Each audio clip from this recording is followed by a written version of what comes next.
Dernier réglage avant le lancement des premiers essais de fabrication de la farine de blé. La nouvelle société des moulins modernes du Togo était encore en chantier quand le ministre en charge des investissements s'est rendu sur le site. Sur place, des installations et équipements de production moderne qui en disent long sur ce gros projet industriel que le ministre a eu le privilège de découvrir dans ses différents aspects. D'ici 2 jours, les premières farines seront disponibles. On est là, ça fait 2 ans, on est en pleine création et là on tire vers la fin. Dans ce mois, on compte démarrer. Et on est dans l'industrie, ça fait plus de 20 ans au Togo et on remercie vraiment la visite de Madame la Ministre pour son soutien et son dévouement dans tout ce qu'on a entrepris depuis le commencement. Et on a vraiment sollicité Madame la Ministre pour nous aider dans la rénovation de la voie qui mène du port à l'usine. La voie est vraiment très impraticable. Les cimenteries du Togo ont un nouveau concurrent. Ce site en plein chantier va abriter Simco Industries, une nouvelle usine de fabrication du ciment. Les travaux sont déjà à 65% de réalisation et les ouvriers travaillent jour et nuit pour mettre sur pied l'usine avant septembre 2021.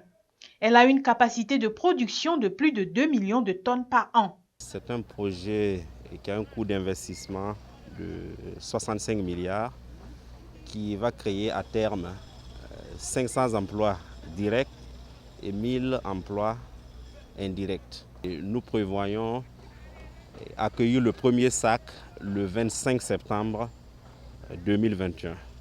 C'est une visite qui vient à point nommé parce que nous avons effectivement bénéficié de facilités qui nous ont été offertes par le chef de l'État au niveau du cadre réglementaire et juridique, donc au niveau du foncier, au niveau même de l'attractivité des promoteurs à travers le code des investissements.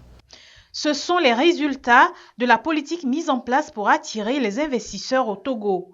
L'État a eu raison de faire confiance à ces opérateurs dont les projets ont visiblement la capacité d'accompagner la croissance et le développement du pays. Tous ces projets, ils rentrent vraiment, je dirais, dans la vision du chef de l'État, dans la stratégie du chef de l'État de pouvoir attirer les investisseurs au Togo pour que le Togo devienne, je dirais, la porte d'entrée pour eux sur l'espace UMOA, l'espace CEDEAO et en pensant à la ZECLAF sur le continent africain. Cette visite de ce matin, c'est vraiment pour faire le suivi des projets d'investissement qui sont en cours.